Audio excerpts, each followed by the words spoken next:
Dalam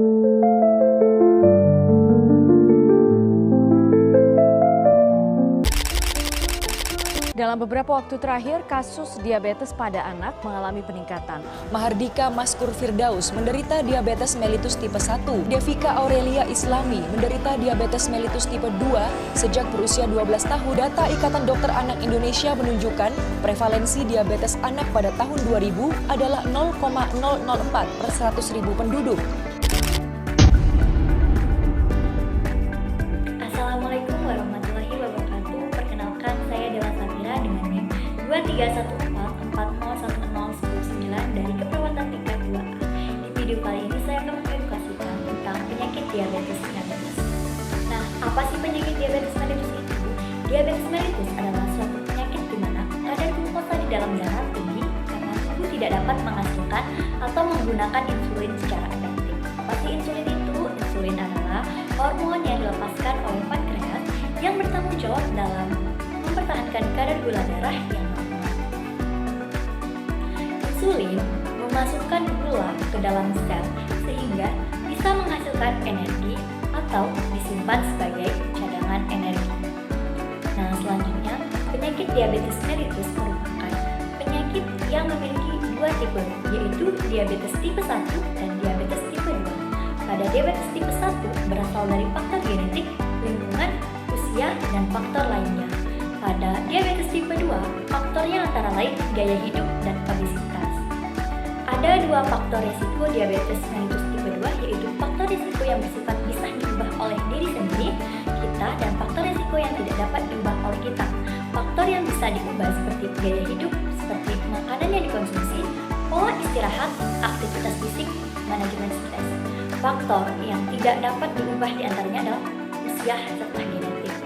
Gejala penyakit diabetes mellitus yang pertama, sering buang air kecil atau poliuri, cepat lapar, polipagi, berat badan menurun, lemah badan, kesemutan atau mati rasa, gatal, mata kabur, kulit terasa kering, sering menderita sariawan atau infeksi yang sulit sembuh.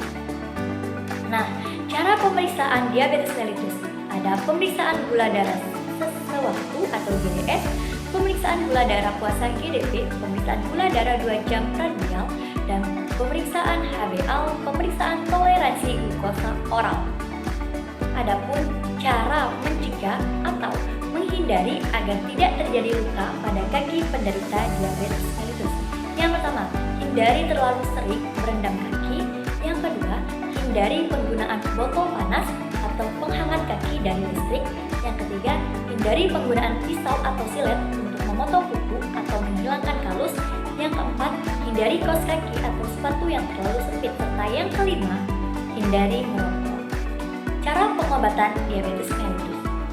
Pengobatan yang dapat dilakukan untuk penderita diabetes mellitus yaitu dengan terapi insulin, mengonsumsi obat diabetes, mencoba pengobatan alternatif, menjalani operasi, dan memperbaiki lifestyle atau pola hidup sehat dengan memakan makanan yang bergizi atau sehat serta olahraga. Perawatan kaki diabetik.